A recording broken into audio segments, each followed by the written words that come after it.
and welcome to Those Forking Fangirls, where we talk all things nerdy book, TV, movie, pop culture, fandoms, and how they integrate into our adult lives.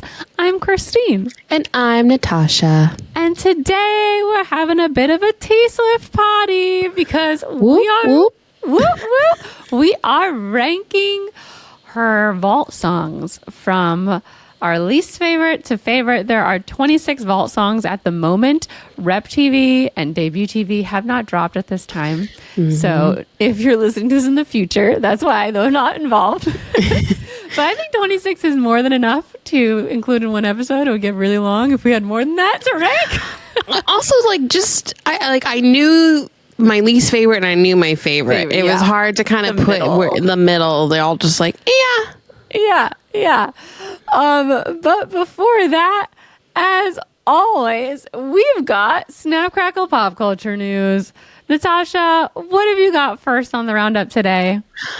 First look at season 4 of Bridgerton.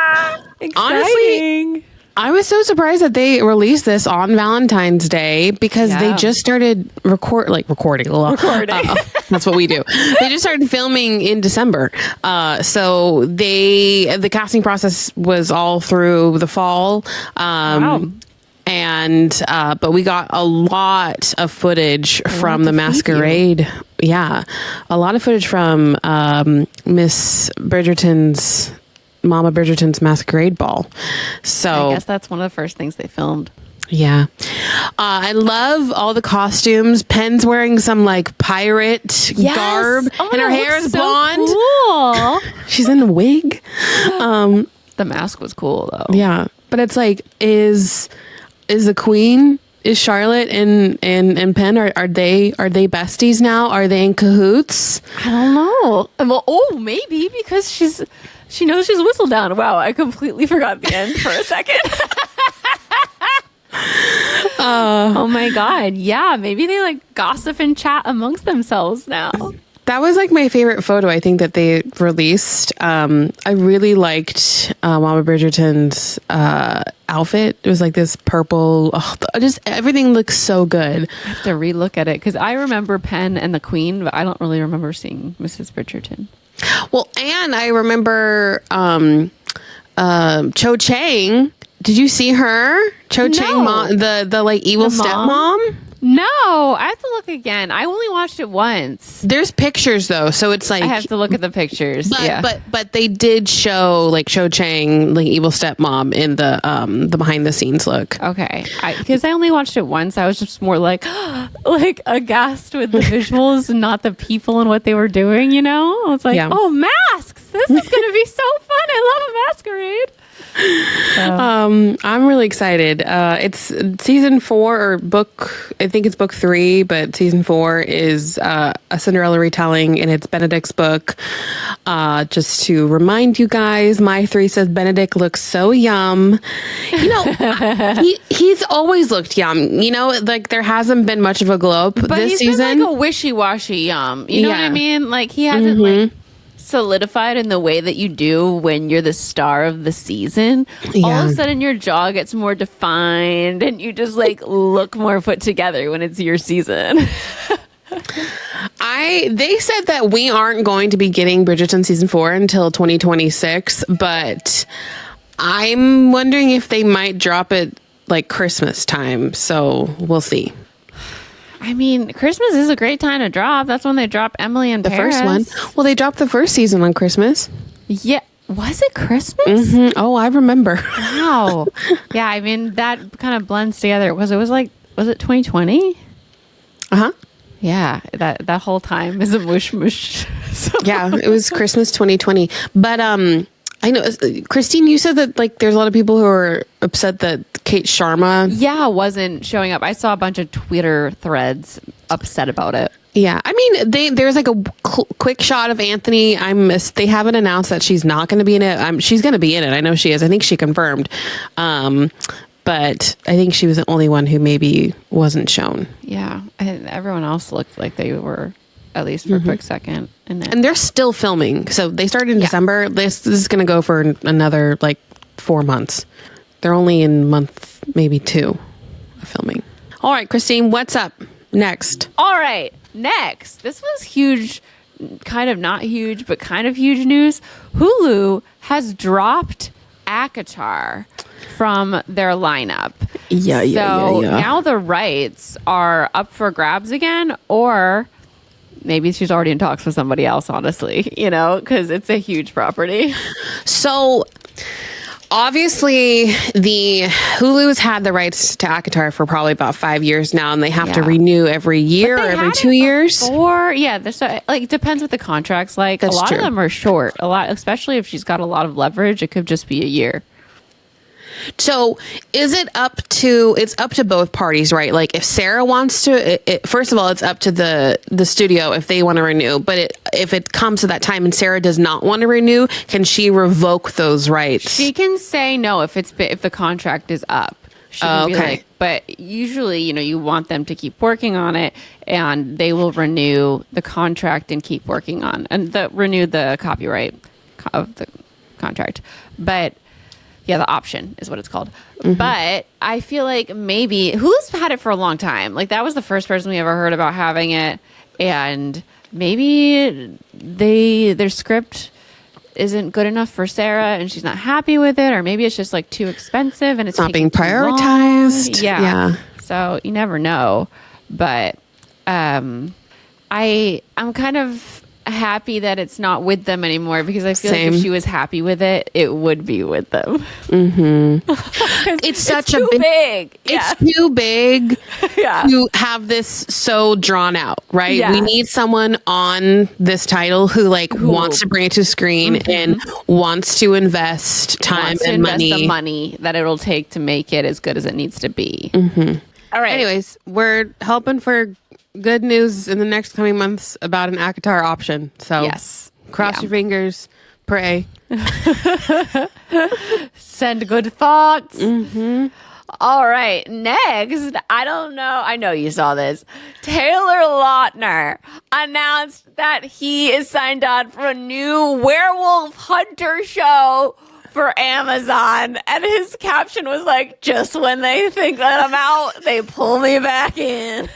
I'm sorry. I thought when I read the synopsis that this was like a joke. I know. So did I. I saw it on Instagram and I was like, he's kidding, right? So he's playing himself? So excited. Wait, he's actually playing himself tomorrow? I thought there was no details on who he was playing. I saved it. Hold on. Let me pull it up. He's playing himself as a werewolf hunter, but he can't be playing Taylor Lautner as a werewolf hunter. No, hold on. One second. Where did it go? There it is. From Taylor Lautner himself. This is from Variety. The official log line for the series states, after wrapping the final Twilight film, Taylor Lautner vanishes from the spotlight. Fans speculated, tabloids theorized, but the truth is wilder than fiction. Taylor wasn't just taking a mental health break. He was preparing for his real calling. Taylor Lautner, werewolf hunter, playing himself. Taylor is drawn into a secret society of werewolf trackers who need his unique expertise as he navigates his double life. No, stop! What the fuck? No, stop! Hollywood actor by day, supernatural warrior by night. Taylor must wrestle with the ultimate irony, fighting the very creatures that made him famous. Between saving the world, reviving his career, and falling in love, he faces the ultimate question: what happens when your biggest role becomes your greatest enemy? This is hilarious. They better have amazing writers on this, or else it's going to be terrible. He's got to have great writers on it. I saw that first line after Twilight, and I was like, what? What? Is this on a delay? It's been 10 years, guys. Come on. It's been more than 10 years. Well, this is crazy. All right.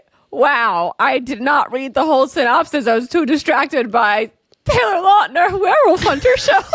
It's so ridiculous. This is insanity. No. I cannot believe it. But it will be hilarious if it's done well. It'll be so funny. Wait, Melissa says, wait, it's been 13 years. Is that a Taylor Swift reference? Why would it be a Taylor Swift reference? Just because it's been 13 years since Twilight. It was 2012, so it has been 13 years. It's crazy. It's kind of giving that Nicolas Cage movie to me. Yes, it is. Yes. Oh my. Well, is his wife involved? Like, is she gonna play the love interest? I don't think she's an actress. She's a nurse. It just like, is this like 13 years later because he's aged now? Like, are we gonna start literally right after Breaking Dawn? No, they can't. I think it's gonna be like he's taking a mental health break, but he wants to come back into the spotlight. I want to write on this. Somebody hire me. We need to do week to week reviews of this TV show when it comes out. So doing week to week reviews. Oh my God. This is crazy. Wait, Siobhan says it sounds like his wife will be in it because it mentions he falls in love in the show. Yeah, but don't you think someone will play his wife? Do you think his wife is? Yeah.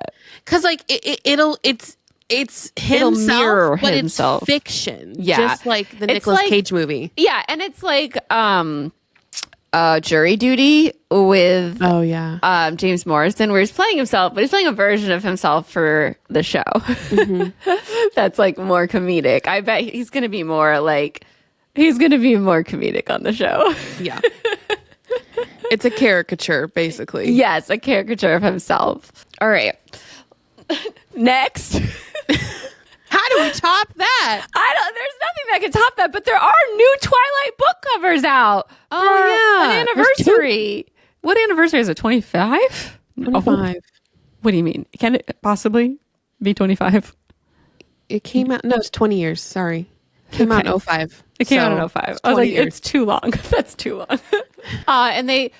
What do you think of them? So they're very flowery, and I saw they look very pretty, but they look nothing like Twilight looks like to me in my heart. So it's a very mismatched, disjointed disconnect to the story when I look at it. I like them. I feel, yes, they feel a little like disjointed. Mm-hmm. Not very much like it, but I'm kind of seeing it as, you know how they like redo Pride and Prejudice and all of those like classics. I feel like it took that direction. Like they wanted to make it different and more like just so pink, and Twilight is so black and white with a red drop.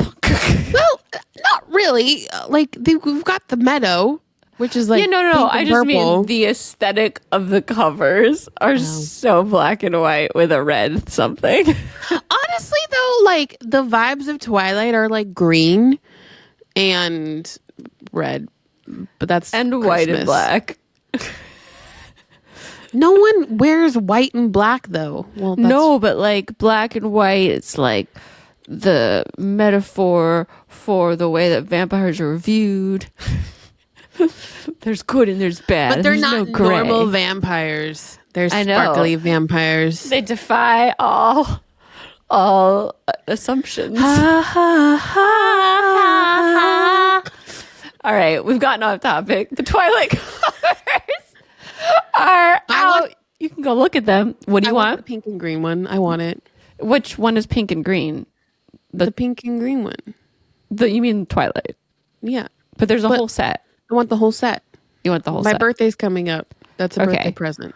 Melissa says, I have a love-hate with this. We got a 10th anniversary edition, and that included Life and Death. And we got a 15th anniversary, and that was the ugly covers. That was the one that really kind of zoomed in, right? I don't remember those. Was that the one when they just like zoomed in on the cover and made the Twilight bigger? Yeah, I hate those. Mm-hmm. Yeah, that's what she says. And now the shelf aesthetic covers for the 20th. Yeah, I mean, I don't mind it. I just don't really have an urge to get it because it doesn't match what I feel. It's obviously not for everyone. It's not for everyone. It's for me. It's for you. I really like the ones from like I saw these in Italy when I was abroad. The ones that are white with the red edges. Oh, I love those. I love those. Is this not the same? Okay, so I was just looking them up. So the green pink flowery one is just for Twilight. Like they don't have the whole set. Okay. And then they have this other set, the deluxe hardcover collection. They're stunning. They have like a tree with a red apple on it. Oh. I thought they were the same. The cliff for New Moon. Wait. And then the mountain for Eclipse. Oh my gosh. And then the house for Breaking Dawn, the Cullen house. And then on the pages, they're like sparkle black. And Midnight Sun's so pretty. It's like the meadow. flower. And then on the back side, they have like a drawing of Edward and Bella. And it's stunning. Wait, I really like these ones. These are the aesthetic I want. Yeah. And you can get all 5 of them for $97 if you pre-order. Oh, I thought you were going to say $19.99 if you order right now. We'll leave the link down in the description. It's really pretty. If I was going to get one, I'm torn. I think Eclipse is the prettiest. You have to get them all. Oh, you have to get them all? It's a box set. I can't buy one. Maybe they'll be at the store with like Melissa says it doesn't make sense why they didn't just include the short Second Life. Oh, yeah. Or Life and Death. Why can't we have Life and Death as a book? Life and Death should be in its own book. It should be its own separate thing. Life and Death was so good. It's so underappreciated. Christy, okay, but is anyone else holding themselves back from getting the gorgeous new Hunger Games box set? Because why would I get it when a new book is just about to come out? What do you mean there's a new Hunger Games box set too? Oh my God. In other news, Selena Gomez just dropped that she has a new album coming out March 21st called I Said I Love You First with her fiance, Benny Bianco, which is crazy. So she was just lying every time. She was like, I don't know if I have it in me to do more music. She's like, I think I have one album in me. Yeah. Okay, then we're going to be marrying a music producer. Well, she's like, I tricked you. All right. And last on our list here, should we announce that we're going to Romance Con this year? Yeah, why not? Okay. Last on the list here, we're going to Romance Con again this year in Milwaukee, Wisconsin in September. And hopefully we'll see you there. We haven't officially. And hopefully I'll be a licensed cosmetologist at that point. Fuck yeah. I mean, come on. By September, you will be. Yeah. It's just, it takes a while to get the test, kind of behind the wheel type of thing. Yeah. Okay. Well, fingers crossed. Yes. But we'll be in Milwaukee for Romance Con. We had so much fun last year. That live podcast was probably a highlight of our year. Yes, it was. It was in our highlights podcast. And yeah, Christine will have a booth table again. Yeah, my new book will be a couple months out from dropping, so I don't know where we'll be with that. With ARCs, maybe? I don't know. Maybe. Well, I'll have to talk to them about it. But it's very exciting. And if you haven't heard, I am an author. I write books. There are 3 out in the wild right now. And the first two, again, with Better and Better Together, are on Kindle Unlimited. So you can read them for free with Kindle Unlimited. And my third one is called Attached at the Hip. It came out last year. It is a rom-com about a 23-year-old who is kind of codependent with the boy she's been dating since she was in middle school. And she's not really in love with him anymore. But, she's just been with him for so long. They're like, it's weird to break it off, almost that sort of a thing, because they were best friends first. But she ends up applying for Survivor and breaking up with him because she was trying to prove that she's not codependent when she's been called codependent. And she has an intervention with herself. Okay, I have to break up with him and fuck it. I'm going on Survivor and I'm not going with anyone else. I'm going by myself because I'm not codependent. And little does she know that they said she was casted for Survivor. It's actually a Survivor spinoff show with a romantic twist. And what happens is you are attached by 8 feet of rope to another person on the island, and you have to live for 3 days with them before you compete with them in a challenge. And then someone gets voted out and you get reshuffled. So you have to have a new partner for 3 days. And her partner for the first 3 days is the guy she had a crush on all through high school. She hasn't seen him in 4 years. She's single. She's awkward. She's ready to mingle. Aww. Yeah. So that's Natasha the Hip. It's out now. A link is in the show notes if you haven't read it yet. If you have read any of my books and you enjoyed them, super, super duper helpful to me and my career if you leave a review on whatever platform you devoured it on. So if it was... recommend it to a real life person. Yes. That's your homework this week. That's... If you liked Christine's book, recommend it to a real life person. So helpful. Word of mouth, very, very helpful. And internet word of mouth, which is reviews. Leaving a review is so helpful. Kirsty says I'm going to recommend it to my school library. Oh, thank you so much. Stuff like that is just amazing. Thank you. It goes a long way. And I really, really appreciate if you've left a review, if you've recommended it to your friends. Like, that means the world to me. I really want to keep doing this author thing. I love it. And you guys who are telling people about my books really make a difference. So thank you. So are we going to do what right now and our Audi section or no? Just Audi? I mean, I kind of want to, let's just do both. Okay. Should we do Audi first? Yeah. Okay. So Severance is excellent. And you don't have to have watched Severance for this segment that we're going to do. But I'm going to give you what Severance is about so you understand. So Severance is a procedure that people can opt to get to work at this company, Lumen. And what it does is separate your work self from your home self. So every time you go in, like, it switches your brain to your work self. And this work self is like a completely separate person. They don't know anything. They don't remember anything about your life. They remember how to like be a human being, but like beyond that, they don't know their family. They don't know who they are outside. They're their own person who lives at work, and they basically just appear at work every day and don't get to exit ever. So in Severance, the people who we meet, we don't know anything about their outside personalities at first, and they don't. But as a treat, sometimes the wellness director will tell them things like random facts about their outies, and their outies are like their normal selves outside of work. And it's become a trend to do like this thing as like us to learn about our outies. And like it's been become a trend on like the socials where people are learning about their outies. So we are going to do that today. And like how this scene goes in the show is that like you sit in this really calming room and this woman just speaks really monotone and she's calm. Like, you can't. Oh wait, don't say. I feel like it kind of like, let's just do it. You'll see. We're going to do it as it goes on the show. Okay. So I will pretend to be the wellness director for Natasha, and then she will be my wellness director to tell us about our outies.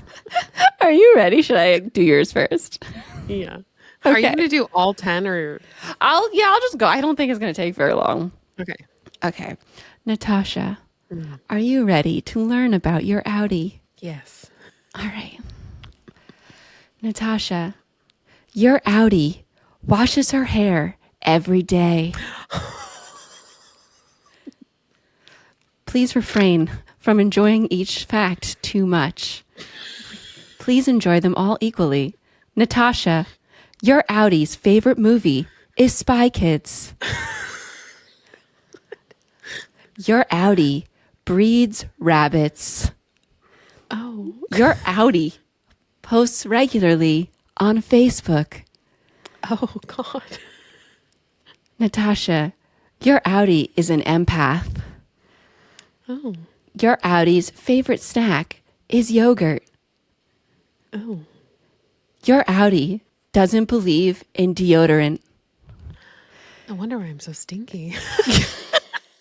Your outie's friends call her Natty P.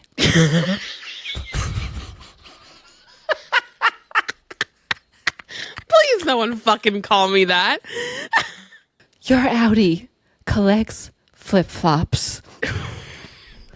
Your outie gifts personal favor coupons for Christmas. Your outie's greeting of choice is yo.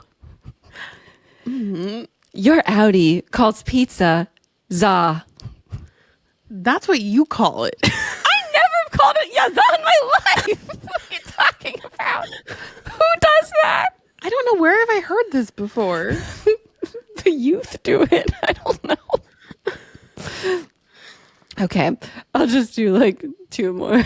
Natasha, your Audi makes gum from scratch. Allah. Smith. Your Audi says you got a haircut without using a modifier. What? I don't understand that. It means when you go up to someone, you're like, you got a haircut, and then nothing else. Your Audi still calls Chapel Roan Chappelle. No! Oh my God. Are you ready, Christine? I think so. Please enjoy all of these equally. Christine, your Audi is an amateur rock tumbler hobbyist and spends her weekends collecting stones from the river 3 hours away. Oh. Your Audi likes to call the bathroom the little girl's room. Your Audi only likes to wear cow print clothes on nights out because it makes her feel yeehaw.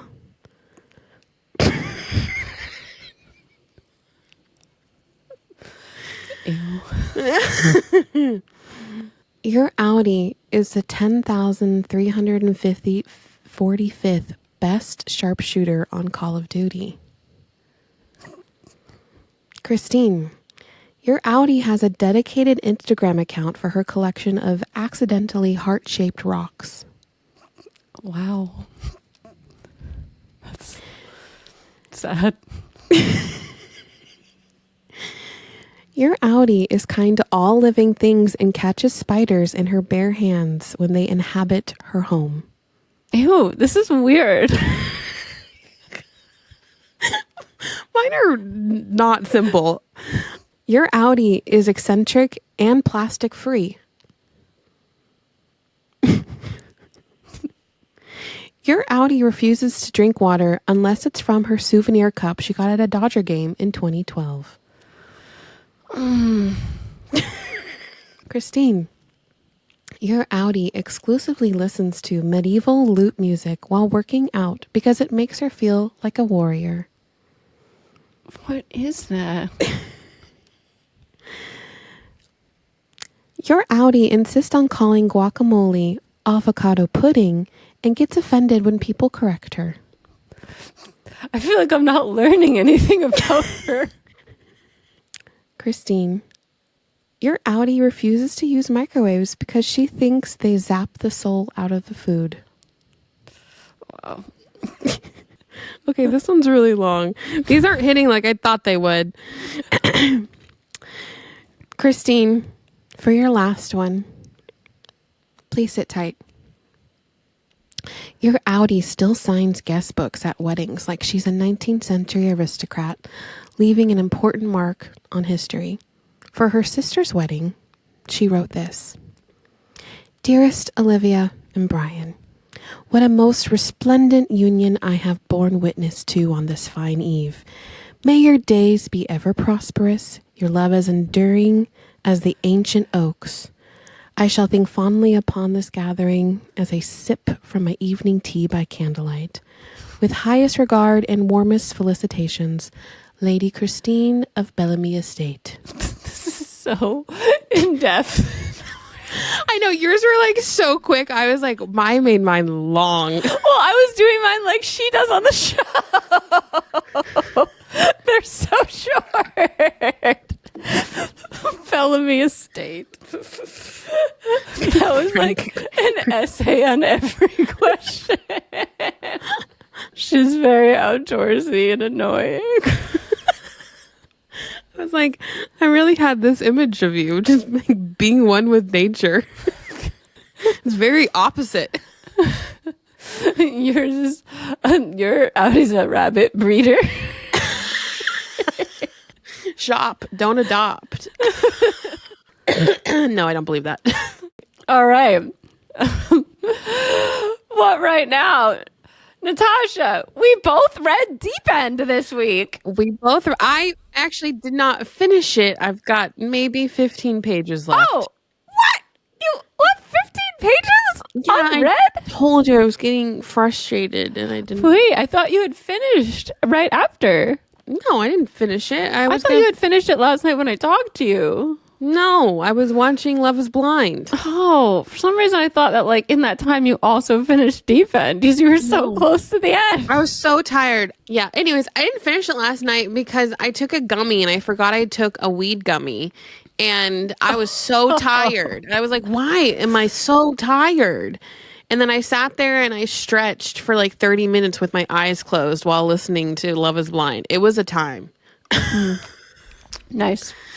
Yeah, I loved this book. I had so much fun with it. I loved reading for fun. I took the last 2 weeks in between my drafts off. I go back in tomorrow. And I've just been trying my best to not push myself to do like a million things. And one of the gifts of doing that is being able to just read for fun. Yeah. And I have never read Ellie Hazelwood, so I was excited to dive in. Pun intended. And it's a book about an Olympic diver. Well, she's not an Olympic diver. She's a college Division I diver. She's very good. She's like trying to get into the Olympics. The track is to the Olympics. And she had a huge accident last year, and she had to have lots of surgery and do a whole recovery year. And now she's back, and she's facing a bit of a mental block on the dive that caused her injury. Mm-hmm. And so she's trying to get back into, Olympic status shape with her dives. And there's this guy who's Swedish, and his name is, oh my God, I just lost his name, Lucas. And he is what? Blomqvist. And he is an amazing swimmer. He is an Olympic swimmer, and he's in his senior year. And he's also going to med school, and she's pre-med. And they end up connecting, but like he's recently broken up with a girl that's on her diving team that she's friends with. So it is a weird situation, and he's like into BDSM. And we find out really quickly that she's also into BDSM. So there's this like curiosity, like, oh, can we BDSM together? From the very beginning. And it's just done really well. I just love Ellie Hazelwood. I think she knows her character so well, and she knows when to bring them together, like when they should be intimate and all that. And I feel like she really writes to her character so well, and this is another great example of that. I really loved Bride, and I really loved The Love Hypothesis. I really like this one because it explored different themes and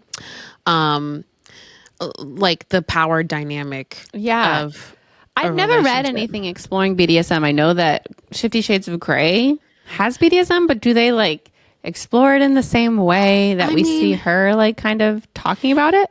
This was like really soft core BDSM because it's more of like the dom submissive, but like none of the toys and stuff that you think that would come with it. But I really like the way that they explored this because it was like two people who like understood like what their needs were exactly. While 50 Shades of Grey is like it's more representative of like more of like a toxic relationship because this guy is like really in charge, did not educate Anastasia at all in that, and she didn't really know what she's getting into, and didn't understand that like he didn't want anything to do with love and all that. So like this is different. This is like they're both very much in the know of what they're getting into and what they want from it, and they're both really nice people. And they fall in love. Obviously, it's a rom-com. Yeah. Christy said 50 Shades is not well received in the BDSM community based on my personal exposure and activity within the community. Yeah, it's not. Like you see the like the Red Room and stuff and all that you would see with like BDSM and the toys and the harnesses and stuff like that in 50 Shades, none of that was in Deep End. But yeah, really enjoyed it. And now I'm reading Bride. So yeah, I'm excited to be in the know finally about these books.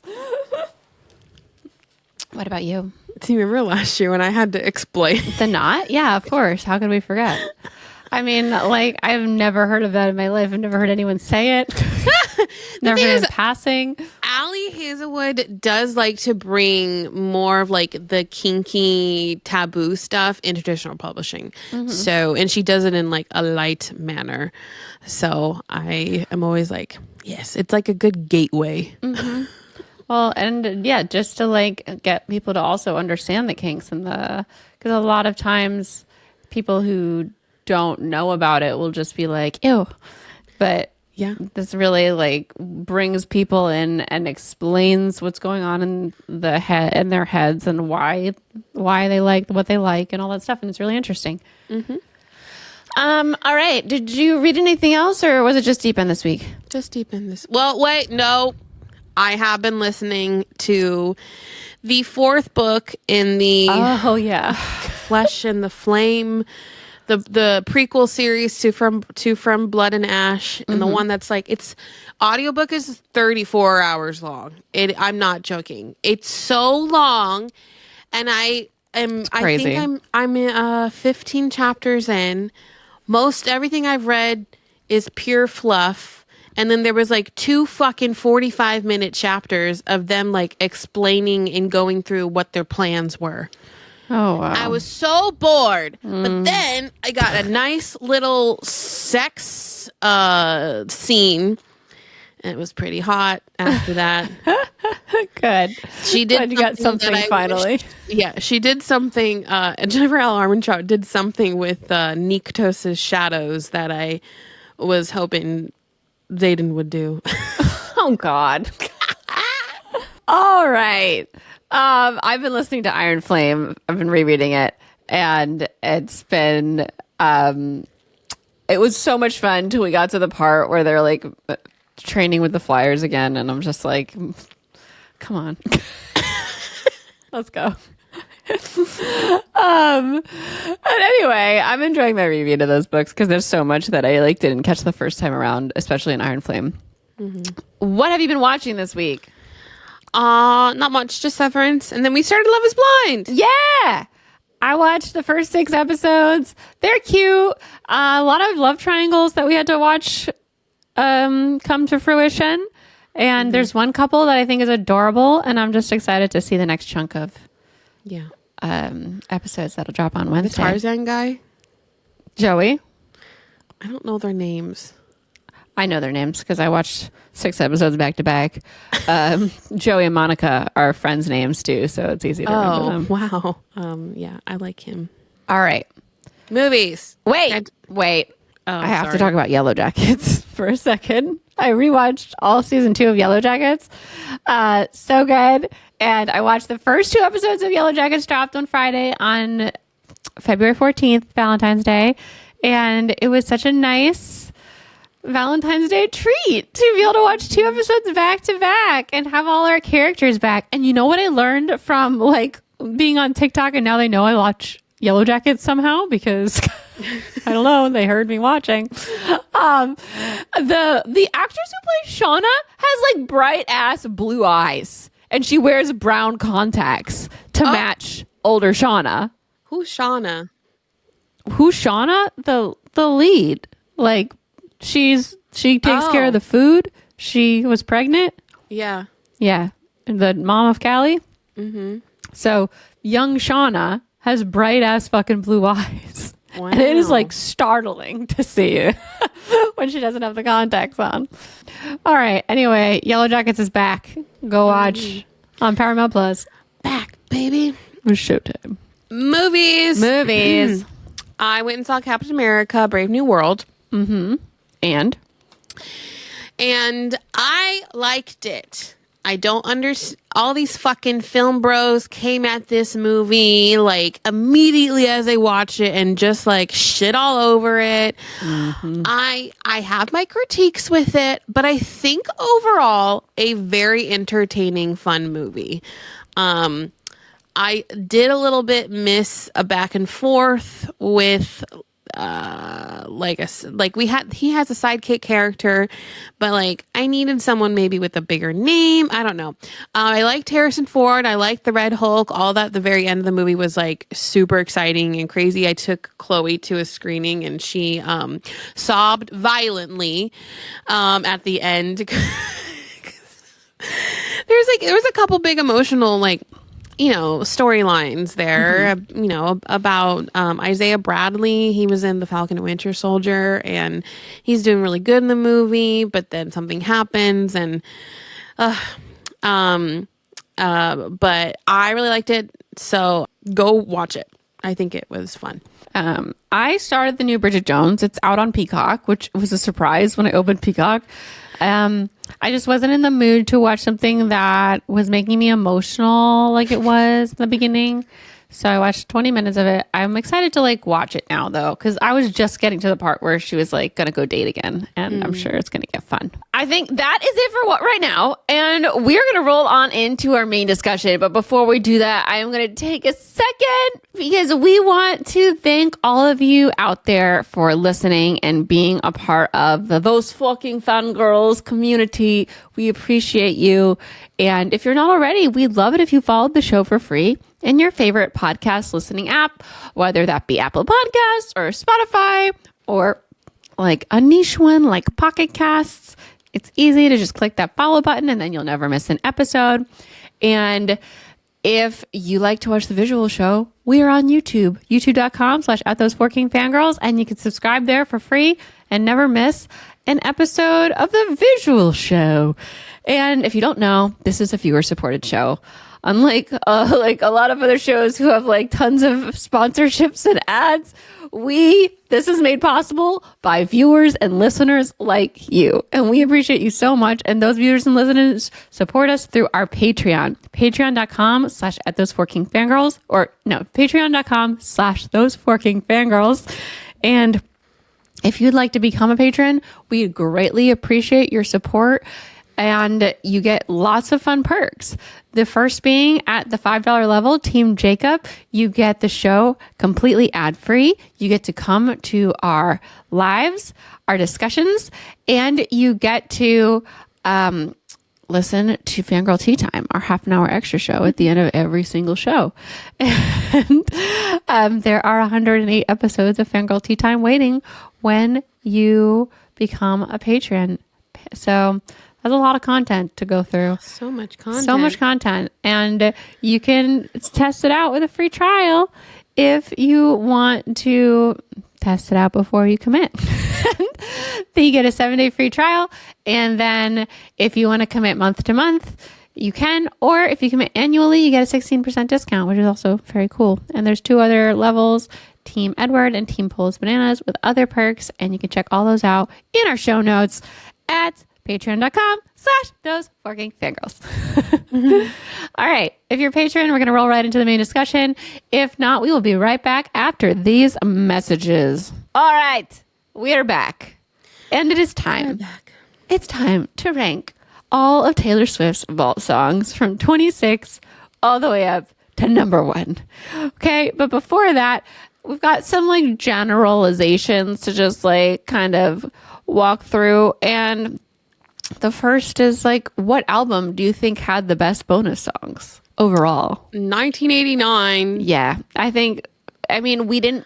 It's kind of unfair to compare because there's less songs than on Red. Wait, why is it unfair? Because I think there's just as many good songs on Red Vault that there are in total in 1989. But Red has lots of songs. That's your opinion. I'm just saying I think it's an unfair comparison tit for tat, because she had put the 4 best songs ever on 1989 Vault. Yeah. And then on Red, she has 4 really great songs, but there's how many? 8 or something? There's a lot. So many. Yeah. Yeah, of Red. So, least favorite album of bonus songs? Well, for me, it's Speak Now. Oh, wow. For me, it's definitely Fearless. I'm just looking how high up you have those songs, and I I could care less about those songs. I love those songs. I don't like them. I don't know why. I don't know why I don't like so many of the Fearless ones. I'm just like, but 1989 is perfection. Mm-hmm.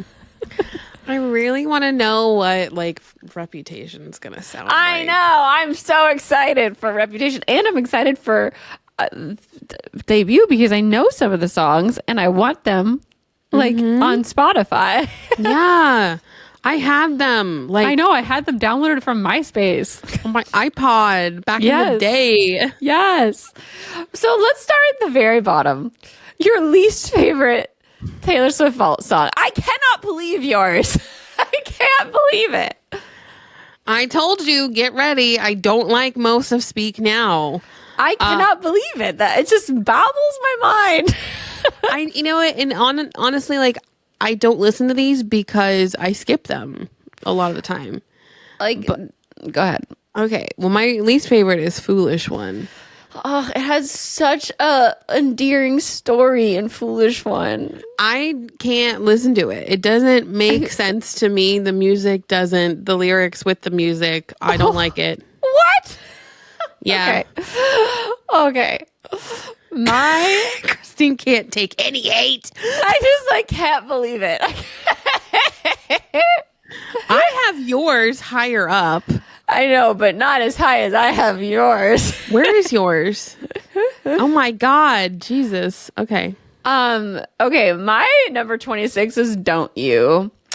Don't You. Just these songs, I feel like the story, the lyrics are kind of like simpler, and they're also don't stick in my head at all. Like they just fall right out. I listened to these again yesterday and I already forget them. A lot of those, I'm like, wait, I had to listen to them multiple times to like kind of try to remember. Yeah, I started like writing down lyrics for some of the Fearless ones just so I'd remember which one it was because it keeps slipping right out of my brain. But yeah, like when I see the word don't you, I'm like, don't you forget about me. And I can't remember what her song sounds like at all, even though I did listen to it, I think twice yesterday, trying to really get it. Don't you. Da, da, da, da. I like this one. This one's higher up on my list. Mm-hmm. All right, what's 25 on your list? Timeless. Timeless is so beautiful. The story is so beautiful. I can't believe it. Mine is Bye Bye Baby. And yeah, I agree. This song is just forgettable. So forgettable. I just can't remember it at all. Oh. Okay, what's 24? I think it's interesting. I can't believe this. I love this song. Okay, so number 24 for me is Message in a Bottle. I can't. This hurts me physically. I love this song so much. It makes me so happy. It's a fun listen to, but I just never understood why it was like the number one. Like it was always playing on the radio. It was so fun. And I thought making. I mean, to and me, Harry. To me, it feels like I don't know. I just don't. It feels. I don't know if this is the right word to say. It just feels like kind of goofy. Oh, I love it. Okay, like goofy and childish in a sense. Well, where it is. It's that childish like crush feeling when you first meet someone. But not even like the lyrics, like the way that the song sounds as well. And that's just not something that I love, I guess. Mm-mm. Okay. My number 24 is We Were Happy from Fearless. Like, I listened to it again, and I was... Everyone does not agree with me. I'm so sorry. I know. I'm so confused by these bottom three. Okay, Austin agrees with you. But I feel like Message in a Bottle, like, from the times where I, like, first meet someone, and I'm, like, so excited about the potential of like, something between us. And my 24 is We Were Happy. I think this song is pretty boring too. It's also from Fearless. I like some of the lyrics. There was a part there where she was like, we snuck into the circus. You threw your arms around my neck back when I deserved it. And we were happy. And like, I was trying to figure out who she was talking about. I was like, is this about Lucas Till? Because she's like laughed in the dark talking about your daddy's farm we were going to buy someday. and like we were gonna buy someday. And I'm like, whose dad had a farm? At first I was like, does Taylor Lautner's dad have a farm? Can I pin this on him? Because it's clearly someone she broke up with. But I at that same time only matches up with like who we know she was dating at the time, with like Lucas Till she had like a really quick thing with. So maybe him. I have no idea. But yeah, it just kind of flops through me and then that song disappears. I like We Were Happy. It's fun one to sing to, and for me, and I like the harmonies when it's like, and we were happy. Like I love that sound. That's like feels good in my brain. Mm-hmm. Ashley says it could be about high school hometown guy. It could be, yeah, especially with the Christmas tree farm. All right, you're 23. My 23 is Bye Bye Baby. We already talked about this. Another one we didn't. Okay, my 23 is You All Over Me. This is the I lived, I learned, and I got burned. It's just mid. Yeah. What's your number 22? Electric Touch. Oh my God. I can't believe there are fearless ones so much higher than all of these. I'm sorry, guys. I have a vendetta against the Speak Now bonus tracks. I didn't like them when I first listened to them. And I still don't love them. Is this Fallout guy who did this Fallout song? Boy was Fallout with her. Boy. Yeah, it's just not my vibe. What 22? My number 22 is That's When with Keith Urban. It's another one from Fearless, and just not memorable at all for me. All of those except for one was not memorable for me. I had that one higher up on my list. I know. Okay, 21. I can't believe you don't like this song either. It's so catchy.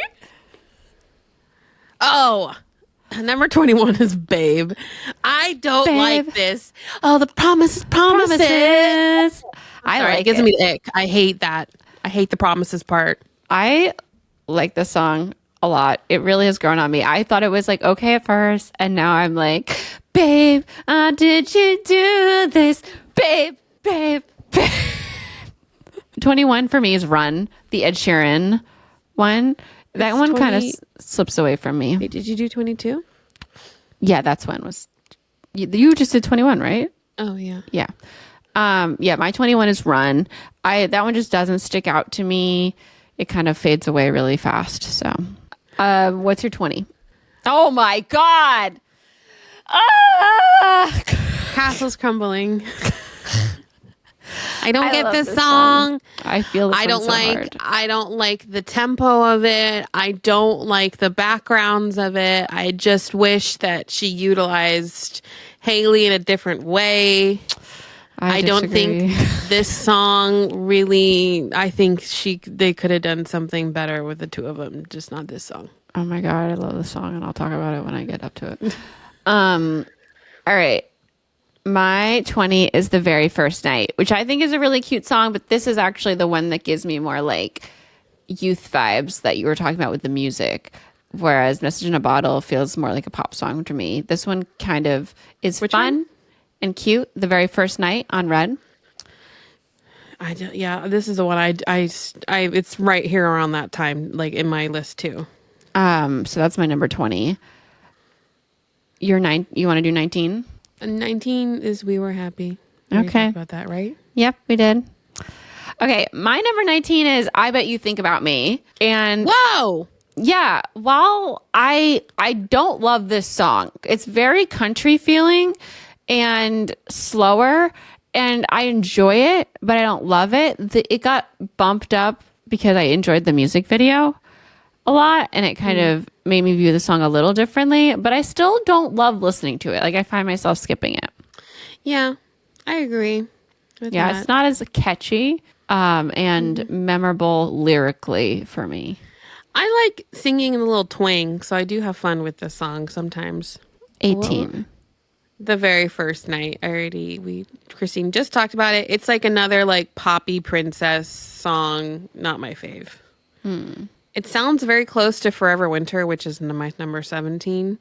but they're all like these like fun upbeat songs that are like Forever Winter is not fun and upbeat. It's not? No, it's about depression. Well, like how it sounds, like the songs. I don't think it's fun and upbeat though. I think it's like reflective, that one. How does it go again? See, I don't remember how these go because they're kind of forgettable for me. Well, now I'm having a hard time bringing it up because I'm thinking about, I bet you think about me. Here, I'll grab it. Forever Winter. See,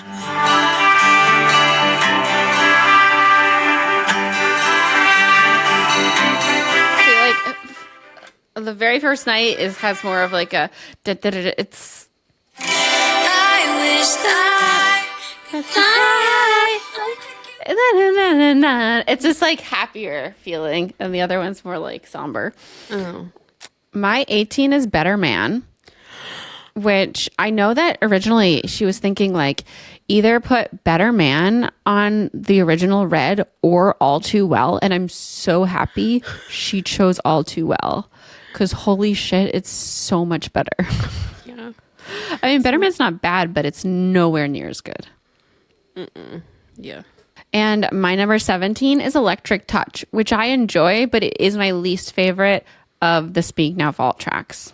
I can see these emotions where she's like, everything, all my relationships fall apart, and I've heard things about you, and I don't think like, hopefully this meeting goes well, and it's wonderful, but it seems like history, luck is against me in terms of relationships. 16 we're at. What is your number 16, Natasha? It's Don't You. I have it higher on my list because I do like it better musically, and it makes me emotional. Yeah, I mean, maybe I just haven't listened to it enough times. I mean, say that for the Speak Now track since everyone seems to be mad at me. Because they're wonderful. My number 16 is I Can See You Up Against the Wall With Me. The music video for this is so fun and so iconic with Taylor Lautner and Joey King. So it made me like it even more. But when I first heard this, I was like, wow, this is a sexy song for Speak Now. I see why she wasn't allowed to put it on. And I was just listening to it right before the show. And there's this part, let me just pull it up, that really has a musical little section that feels like it would go right into You Belong With Me. Because I almost started singing it, and your brain just like clicks in and you can like mesh the songs together.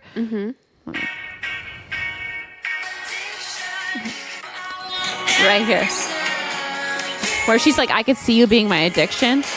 I can see you being my addiction. Then I'm on the bleachers, dreaming about the day when you wake up and find what you're looking for has been here the whole time. Like, it goes right in with it. I'm like, is this like a almost, I don't know, like moving on from You Belong With Me, and she sees someone new. Like, I can see you. You belong with me. I can see you now. Maybe. Like, yeah, because obviously I don't think that guy worked out. I have You All Over Me, number 15. I liked it a little bit more than Christine. I Can See You Now at number 14. Okay. Christine had it lower. I have mine at 16. I Can See You. Yeah. I like this one. I do think it's a little repetitive. Like, I wish there was a little bit more I Can See You verses instead of like, what? Are you talking about I Can See You right now? I Can See You Now. Okay. Yeah. I like it though because I like imagining Taylor Lautner. I know. I love that this is a Taylor Lautner song. All right. So you just did 15 and 14? Okay, my 15 is Timeless. This song is so beautiful. It's about like a relationship where she in the past, like if her relationship was taking place in the past, and like the way they would show each other that they love each other, and like going to it's been so long since I listened to it, but it's like going to Wait, which one is this? Timeless. Oh. Like she says our relationship is timeless, and like she can like there's pictures of them, I think, in a box at like a garage sale, like old-timey pictures with like the date on it, and they've been together for years and their love is timeless. I have to listen to the lyrics again, but that's like the visual I have in my head from the story. It's so beautiful and so sweet. And I just, every time I sit there and like actually listen to the story, I almost get teary because it's so sweet. Yeah, that's my 15. Oh, 14. What was your 14? I can see you. Okay. My number 14 is Slut. And I like Slut, but it is my least favorite of the 1989s because it's just like flamingo pink. Like maybe when they call me a slut, it'll be worth it. I can't pull up. Every time I listen to a different song right before we try to do another one, I can't pull up the tune. But like Slut. Here it is. It's like flamingo pink. Adorned with smoke on my clothes, love thorn and nobody knows. Love thorns all over the. Oh yeah. If they call me a slut, it might just be worth it for once. Like, I really wanted this to be like slut. Like, Yeah. we talked about that. Rock song. Yes. I wanted like the Veronicas, like that's the way I wanted it with this song. Yes. And like it's because of the exclamation point that really misled us because we got the track list and it was called Slut! Exclamation point. And we were like, Slut! It should have been slut ... Yeah. Because now it's like, if you call me a slut. ... It really should be a ... So yeah, that's my 14. What's your 13? Metal is as romantic. I can't believe Natasha doesn't like Timeless. I know. It's not about the lyrics in this because I don't like it musically. So if I don't like it musically, then it's hard for me to like go in and like take time to like listen to it. Yeah. But I will go back and listen. Yeah. Now that it's better explained to me. Yeah, we definitely she hears music first and I hear lyrics first. Yes. And that's how we're both like tracking the music here. And I am a trained singer. So I like to sing things in a certain way when I'm looking for a song that I like. And I'm a writer, so I like words and stories. But I also like music. So I think it's the more I listen to it, the more I'll hear the music. The more you listen to it, the more you hear the words. So yeah, our tops are the ones that we've both listened to, I think. I have 13 for Better Man because I do like this one. And so it's a little bit higher. But yeah, it's my third favorite on the Red album. Okay. Yeah. My number 13 is Suburban Legends. I love this song. I really like this song. We're getting to the point where like I like all these songs a lot. Yeah. Like, we're past the ones where I'm meh.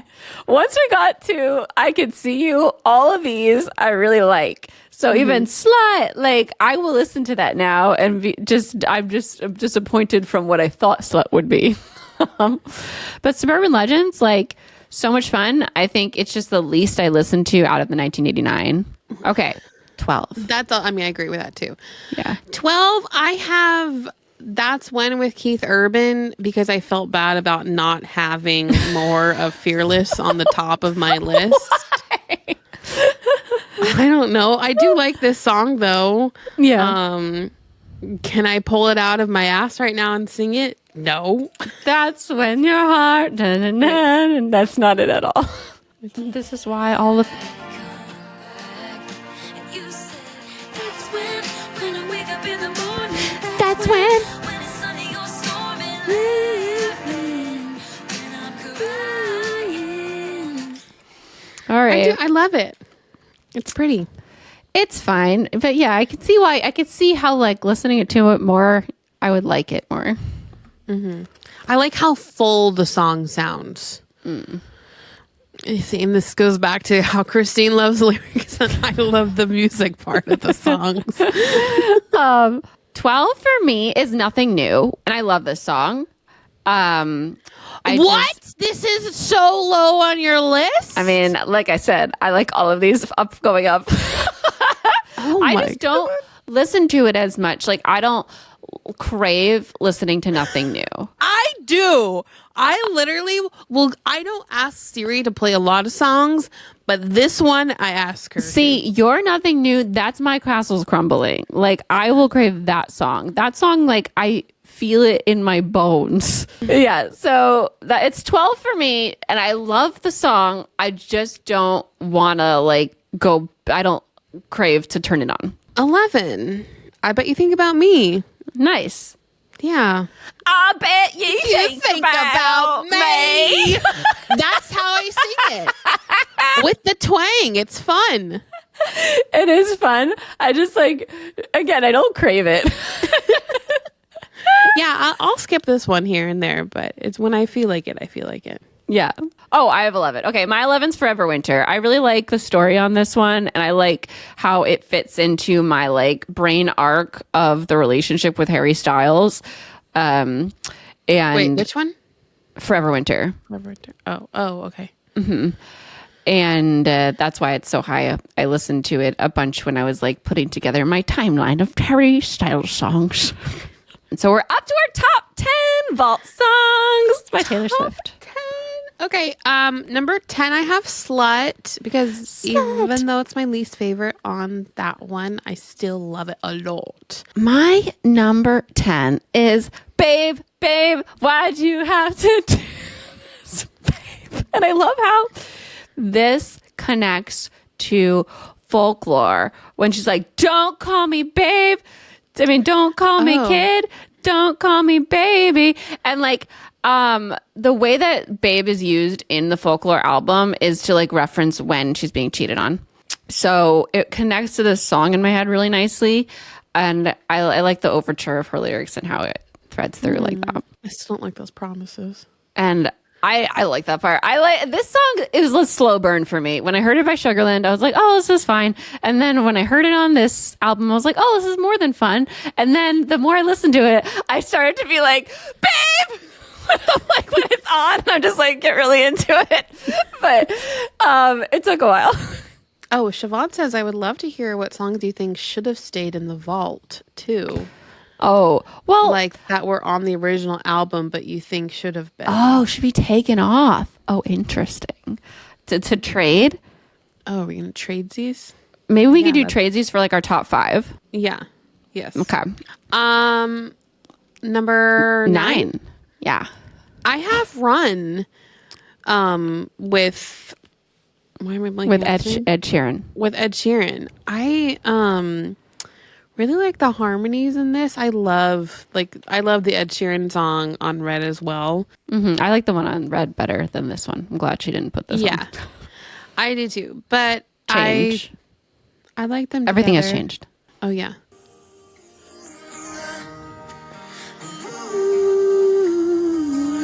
I love the harmonies. I like choosing which harmony I wanted to sing to. So See, that's why I like that song. Yeah, there's not much story going on in my head there other than the one verse in the beginning. I don't know. Yeah, okay. My number 9 is your number 8, When Emma Falls in Love. Hey. When Emma falls in love. Na na na na. Haven't listened to it enough to know the lyrics. But this is my favorite on the Speak Now vault tracks. So yeah. I like this one. I like this one too. I think it's really cute and really relatable. The whole story, it's when Emma falls in love, she'll do everything to try to make it work before letting it go. And when Emma falls in love, she's all cute. And I like that it's a song, hopefully, that is maybe about a friend and not her. I don't know. I'm sure she relates to whatever Emma's going through, but it feels like it's about a friend. Yeah. And I like that because we don't have a ton of friendship songs that Taylor likes to write. Yeah. 15. Well, the one. Oh, no, there's lots of other ones. Yeah. There's a handful. So I like this one because it's about friendship. Yeah. or like perceiving someone else's life. All right, my number 8 is Mr. Perfectly Fine. This is my favorite and only Fearless Vault song that I go back to and listen to. I love yelling this song. I love a Joe Jonas Burn song. Like, Me too. this song really gives Fearless. And I think that this actually maybe should have been on the album. Let me see what I would have traded. Because this one's so fun. This is a perfect album though. So maybe Untouchable I would trade out for Mr. Perfectly Fine. Do you know Untouchable? Yes. Yeah. Wait, are we doing top 5? Wait. Yeah, sorry. I just really loved this one, so I really thought it should be on there. It's just like Untouchable is like a slow song. Dun, dun. I could see how it doesn't really fit into the narrative because there's no like really angry songs on this, and Mr. Perfectly Fine is pretty angry, even though it doesn't sound as angry as it is. It's so fun. I would maybe trade it for Jump Then Fall because it kind of has like. But I love that song. Jump Then Fall. Oh, but Jump Then Fall's so cute. I love it so much. It makes me so happy. I'll go under our feet. I'll catch you. Oh, that part is so good. That's a good part. And that's a Taylor Lautner song, and I would never take any of his songs away. Wait, that's a Taylor Lautner song? Jump Then Fall? Oh. In my opinion, it totally is. Oh, my number 8 was when Emma Falls in Love. Mm-hmm. My number 7 is Suburban Legends. Nice. This song really grew on me. I remember when we first talked about the podcast, I was like, I hate that she says gymnasium. Oh, yeah. And now I scream that part. All right. My number 7 is Foolish One. I love this song. I relate to this like the idea in it so much that like she knows that she shouldn't trust this relationship, but she just keeps waiting for him to say loving things about her and confirm that like they're in love when she knows in her heart that he's never going to do it. Like he's never going to send that text. He's not going to return the call. She's just being foolish and being like a hopeless romantic. And I feel like so many of us can relate to that sentiment so hard. And yeah, I feel like this really belongs on the Attached at the Hip soundtrack. But I also I feel like Attached at the Hip is Speak Now, and I feel like Foolish One is also really relevant to parts of the story. See, like I wish I liked these more if they were, to me, like they don't feel like full songs. Like they're really letting like the lyrics speak. I don't know. I need to like sit there and listen a couple more times. Yeah. It's kind of hard when things don't feel like they go along well together. Like when lyrics kind of don't feel like they go smoothly, and that's kind of how I feel about some of like Timeless and Foolish One. I just don't feel that at all. All right, what's your number 6? My number 6 is Say Don't Go. Say Don't. I love this one. Go. You know what?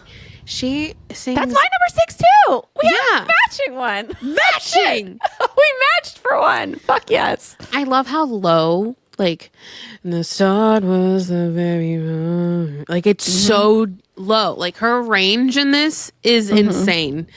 And that's the thing I think people don't consider about Taylor is how wide of a range she has, because like maybe it's not as like, it doesn't have a lot of flexion, and she doesn't, can't do all these runs and stuff, but like she can sing so low and deep and then take go to Cornelia Street so high. Yeah.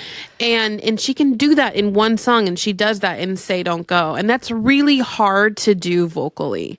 Like if you think about like I'm Not That Girl from Wicked also does that. It's a super hard song to sing because you go so low and then you take it so high. But like Taylor's just so good at that, and the tone of her low notes is stunning. It's hard to do as a female, is to like have that tone still be pretty so low. Yeah, and I love the story. The visual in Say Don't Go is so strong to me and goes so well with the rest of the album. Like, it's her, leaving, and she wants him to be like, don't leave, but he never says the things that she so badly yearns for. It's another like kind of unrequited, but like she's deeper in. She's in a situationship, and she like flat out it's like, I say I love you, and you say nothing back. Like, and it's so, it ties right in with like This Love, and not This Love. What's the other one on the album? Fuck me. 1989. The other slower one. You Are in Love. Yeah. It goes right together with You Are in Love. And she's like, she's saying so much and he's giving her nothing. And she knows in her heart that he feels the same way, but he's not admitting it. And there's nothing she can do about it except be upset internally. And it's heartbreaking to hear like the confirmation, because she never actually says this, but she flat out says in this, like, you left in the middle of the night and then they came back together, and he just won't say it. So they're just going to fall apart again. All right. We're up to the top five vault songs, the ones that we would switch something out for on the album.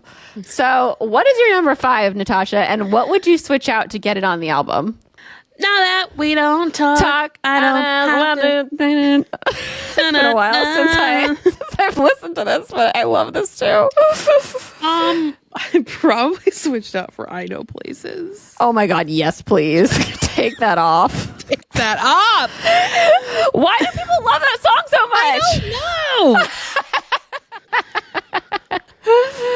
much? Is my number 5? No, it's not. Okay.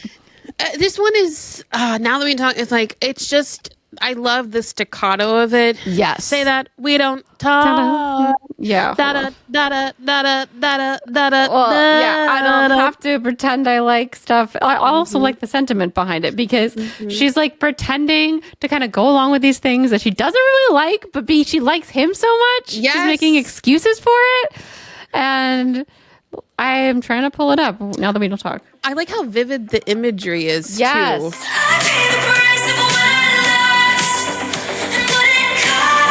Now that we don't talk. Oh, man. It's not the part I wanted. It's the bridge. You gotta get to the bridge. Another low part of the song. Yeah. It looks like you're trying lives on. I miss the old ways. She goes really low here. Have to change, but I And then she goes really, really high. Oh, and I love high too. Yeah. And that sentiment too, that like the more you give, the more they pull away. So relatable and so well said. Now that we don't talk. Where's the part? Oh, here it is.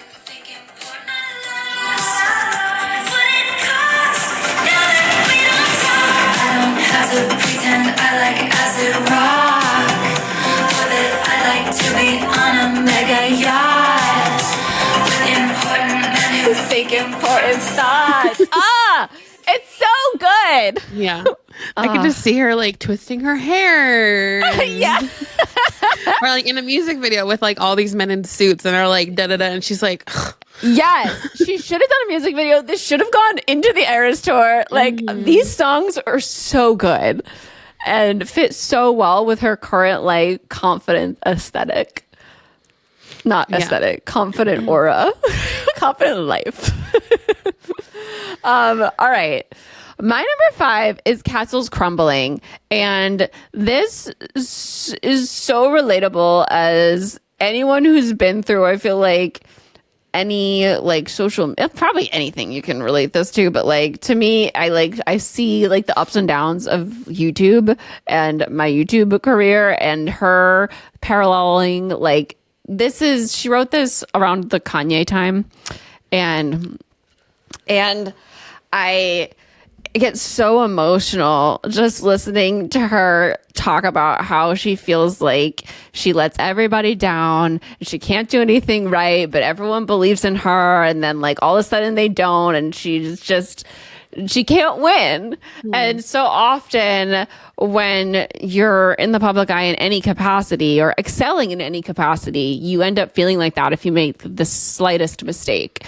Or not even a mistake, if something gets misconstrued or like misinterpreted, all of a sudden you can become the enemy overnight for something random, and it feels like the end of the world when really like it will pass. And I just love this song so much, and I love Haley's section in it. Honestly, the first time I listened to it, I didn't hear Haley. I just thought it was Taylor the first time because I was so into the lyrics. I didn't hear the change in voice. So I was like, was she even in it? That's what I think. Like she should have been utilized differently. And I think if we took Haley out of the equation, I might like it more. I would trade out Innocent any day, or like, I do not like that song. I appreciate it more now because I'll listen to lyrics, but I think musically I hate it so much. Innocent? Innocent, yeah. I just, it falls so flat for me. And it took me so long to listen to lyrics, and that's so unlike me. I just like. Can you play your favorite part? This is the beginning. This is Innocent. Oh, Innocent. If you want me to play my favorite part, Castles Crumbling, hold on. Yeah. Yeah, they start out very similarly. When they saw my face, now I fear that I'm falling from grace, and I feel like so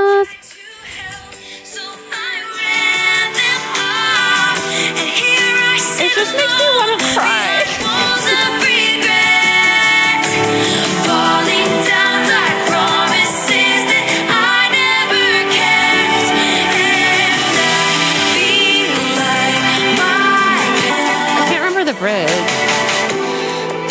my foes and friends. It's just like the story of it all is what really gets me, and I can't remember my favorite parts right now because I haven't listened to it in months. Like, I haven't listened to so many of these songs in forever because I've just been listening to TPTP over and over and over and over and over.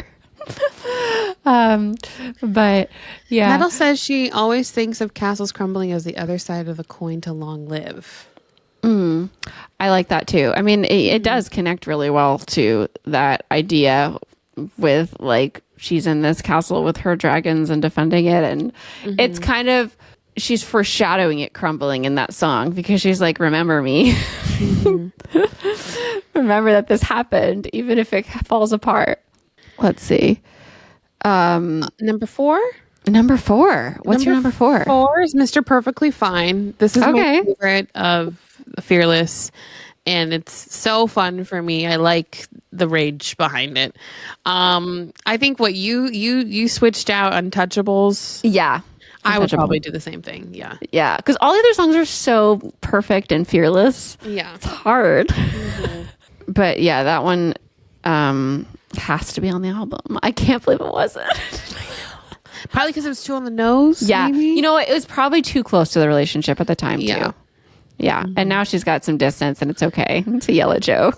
My favorite thing, you know, when Sophie and Joe were together was when that song came out, and then Sophie had a video of herself like screaming it at him. Yeah.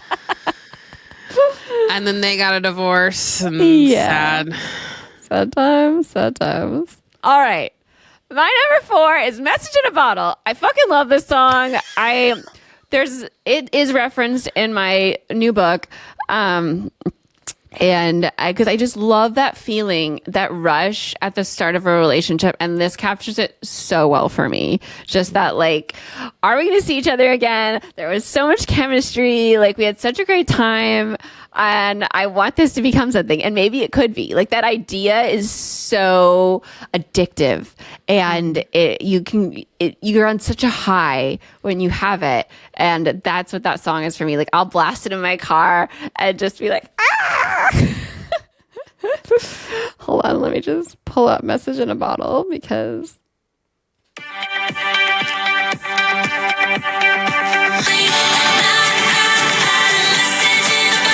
like, you could be the one. Oh, it's so fun.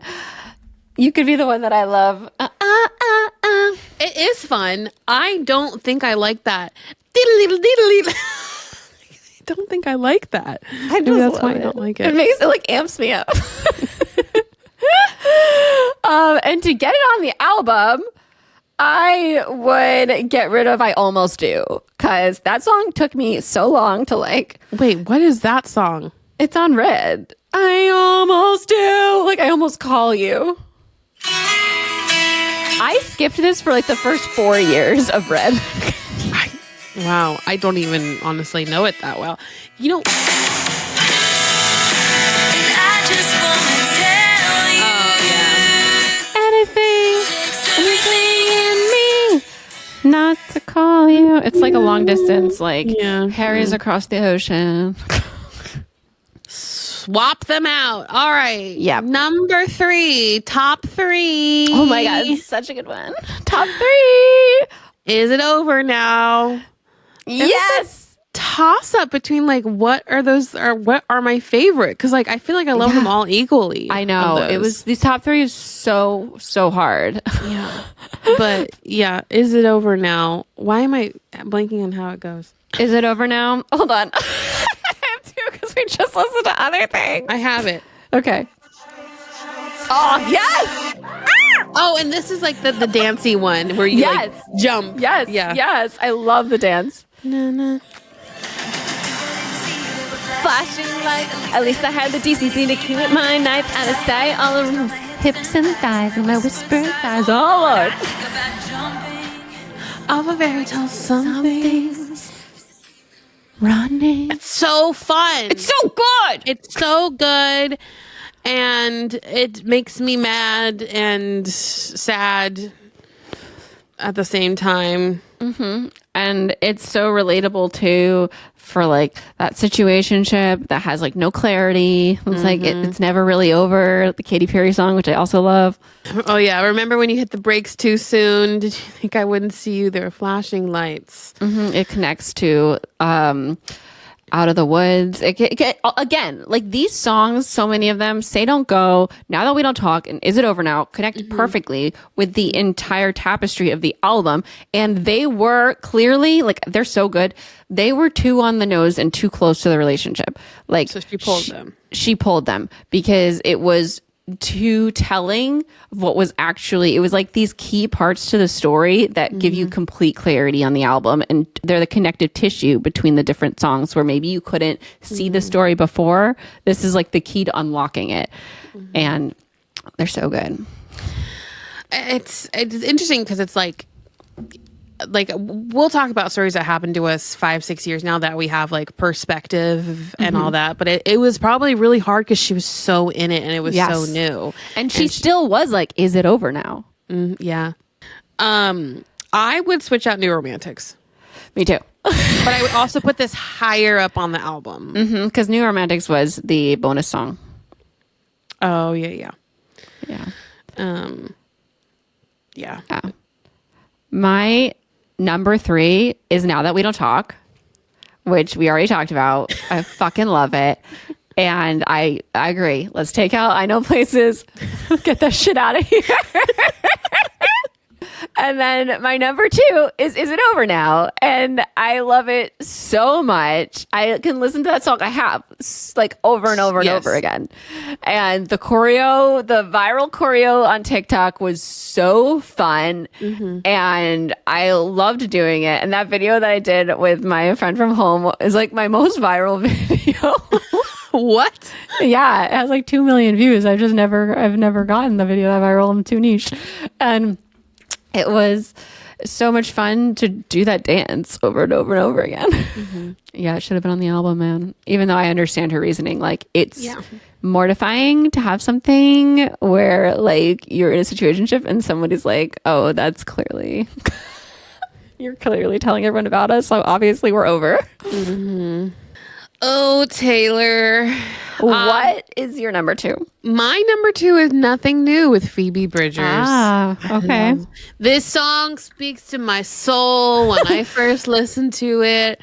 And like I kind of understood the sentiments. Mm-hmm. And it's like, it makes me emotional all the time, even though I'd have to think about like she was 22 when it came out, or maybe she's 21 when she wrote it. She was probably, around 21, 22. Yeah. But she's going on her 4th album, so it's like she's been around. Mm-hmm. And like, it's hard to like keep relevant. Reinventing yourself. And like, you kind of like yearn to be back to that point where like you're at the beginning of your career, everything's new, exciting. Yeah. You're experiencing firsts for the first time. And now you've gotten a little older, you've worked really hard, and there's these new people coming in and they're getting more attention. They're the shiny new object, and you're just there. Yeah. Everyone's used to you. You're nothing new. Mm-hmm. And yeah, I think we all go through stages where we're dealing with that sentiment in our head, and it's really hard. Mm-hmm. Can I play my favorite song? Yeah, play it. I mean, favorite part. Mm-hmm. It's probably the bridge.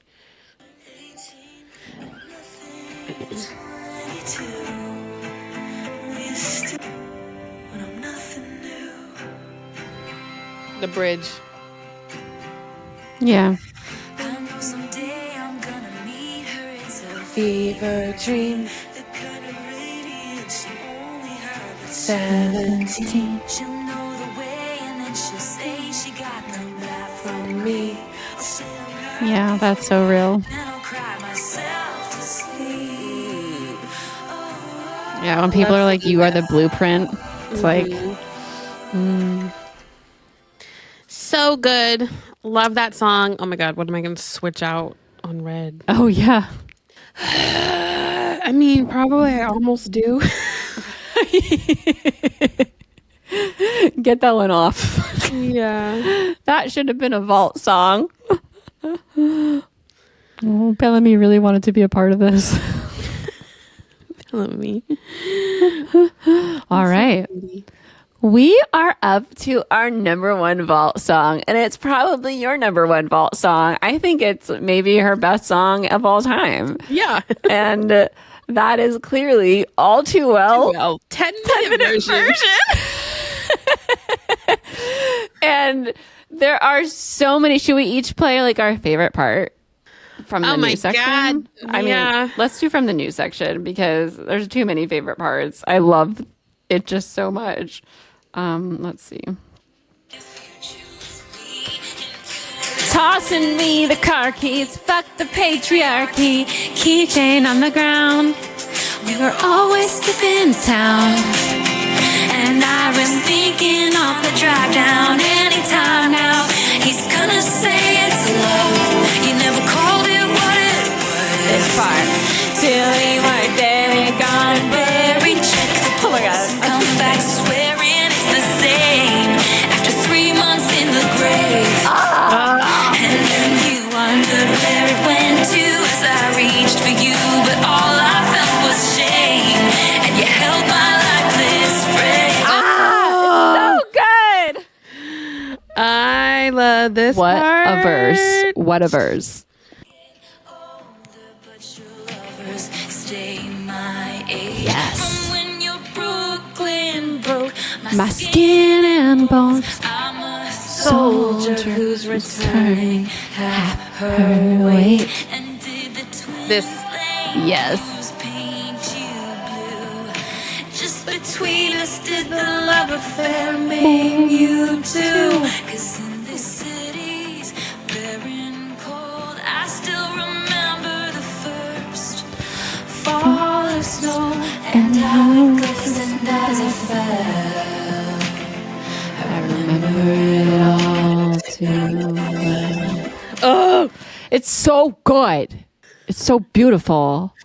Like, my original favorite part was, I'm a crumpled up piece of paper lying here, and I remember it. Wait, but what's the lead up to that? That whole section, I've just lost all of the words, but you know what I'm talking about. Plaid shirt days, so now mine and your own. They mail back my things, and I walk home alone. But you keep your old scar from that very first date. It reminds me of innocence. Where is the part?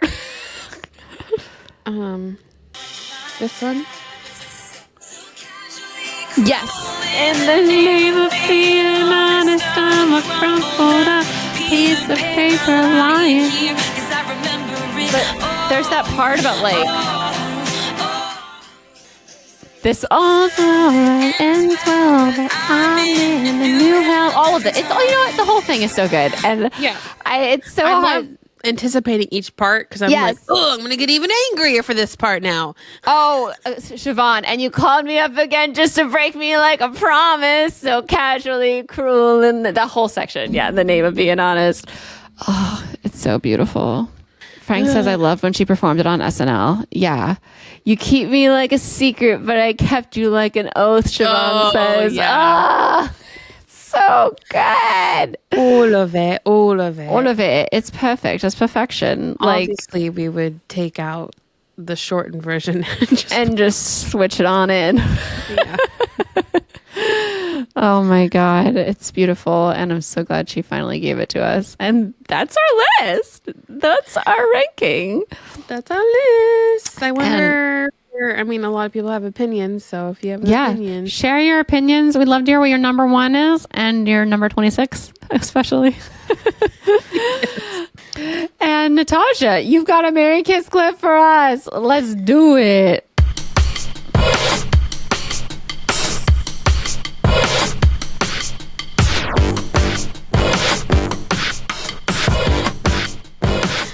all right. I chose Valentine's Day colors. We'll see how hard or simple this is. It's probably going to be too simple. Hit us. Red, purple, pink. What are you going to kiss? What are you going to clip? And what are you going to marry? Okay, I'm going to marry, I guess, pink and kiss red and cliff purple. Was pink?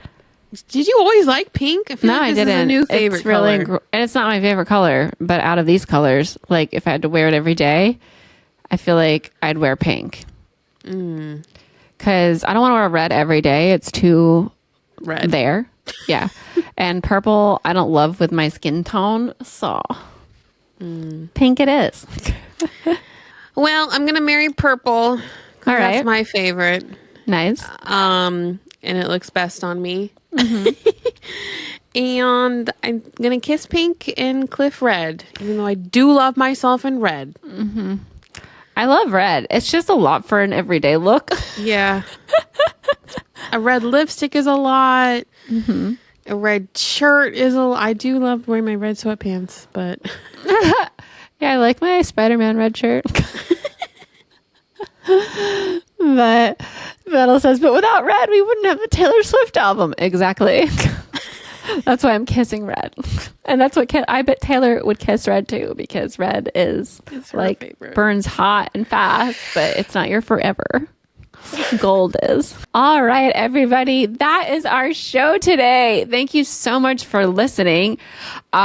We are going to go record Fangirl Tea Time, which again is available at our Patreon. So go to patreon.com/thoseworkingfangirls or look in the show notes and there's a link there and you can become a part of that community and join us for that.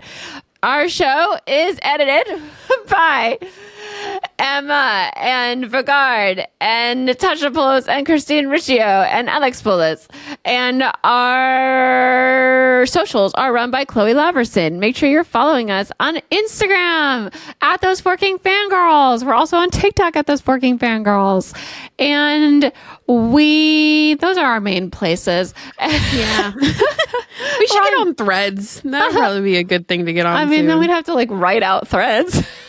just repost the Instagrams there.